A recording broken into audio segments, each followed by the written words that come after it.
আপোনালোকৰ কাৰণে ইলেকশ্যনৰ ডাঙৰ আপডেট লৈ আহিছোঁ।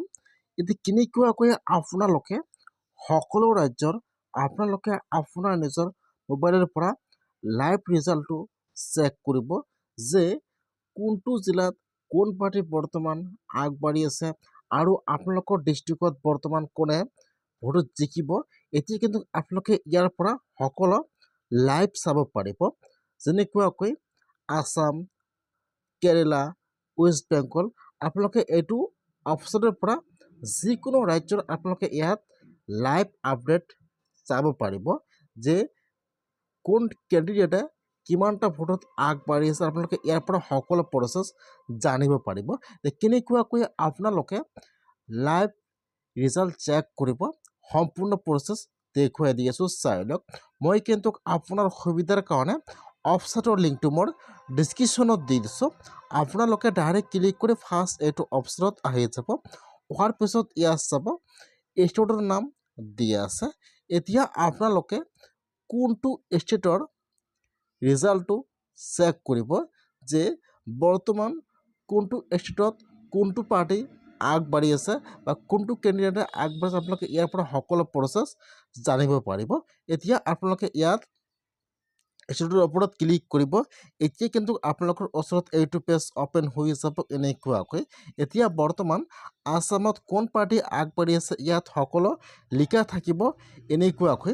এতিয়া যদি আপোনালোকে আপোনাৰ জিলাৰ লাইভ ৰিজাল্টটো চাব বিচাৰে যে আপোনালোকৰ জিলাত বৰ্তমান কোনটো পাৰ্টীয়ে আগবাঢ়ি আছে বা কোনটো কেণ্ডিডেটে আগবাঢ়ি আছে, এতিয়া আপোনালোকে ইয়াত ষ্টেটৰ ওপৰত ক্লিক কৰিব।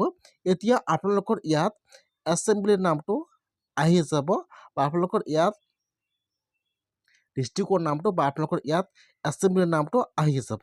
এতিয়া আপোনাৰ ষ্টেটত ক্লিক কৰি আপোনালোকে ইয়াত যিটো আপোনালোকৰ ডিষ্ট্ৰিক্টৰ বা আপোনাৰ যিটো এছেম্বলিৰ নাম আছে, এতিয়া আপোনালোকে ইয়াত আপোনালোকৰ এছেম্বলিৰ নামটো চিলেক্ট কৰি ল'ব লাগিব। এই কিন্তু সকলো দিয়া আছে। এতিয়া যিটো আপোনালোকৰ জিলাৰ হয়, এতিয়া আপোনালোকে ইয়াত আপোনালোকৰ এছেম্বলিৰ নামটো চিলেক্ট কৰি লৈ ল'ব। যেতিয়া আপোনালোকে ইয়াত আপোনালোকৰ এছেম্বলিৰ নামটো চিলেক্ট কৰিব, এতিয়া কিন্তু আপোনালোকৰ এছেম্বলিত যিমানটা কেণ্ডিডেটে ইলেকশ্যনত ভাগ লৈছে ইয়াত এনেকুৱাকৈ শ্ব' কৰিব। এতিয়া আপোনালোকৰ ডিষ্ট্ৰিক্টত বা আপোনাৰ এছেম্বলিত বৰ্তমান কোনটো পাৰ্টীয়ে আগবাঢ়ি আছে বা কোনটো পাৰ্টীয়ে বৰ্তমান কিমান ভোট লাভ কৰিলে ইয়াত লিখা থাকিব এনেকুৱাকৈ। ইয়াত চাব একদম লাইভ আপডেট আহি আছে। ইয়াত চাব বৰ্তমান কিন্তু 11টা কাউণ্টিং কমপ্লিট হৈ গ'ল। এতিয়া ইয়াত 12 নম্বৰ কাউণ্টিংটো কমপ্লিট হৈছে। ইয়াত কিন্তু 12 নম্বৰ লিখা থাকিব।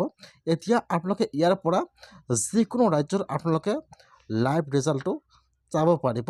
আপোনালোকে এনেকুৱাকৈ ঘৰত বহি আপোনাৰ নিজৰ মোবাইলৰ পৰা লাইভ ৰিজাল্ট চেক কৰক ইলেকশ্যনৰ এনেকুৱাকৈ এইটো অপশ্যনৰ পৰা।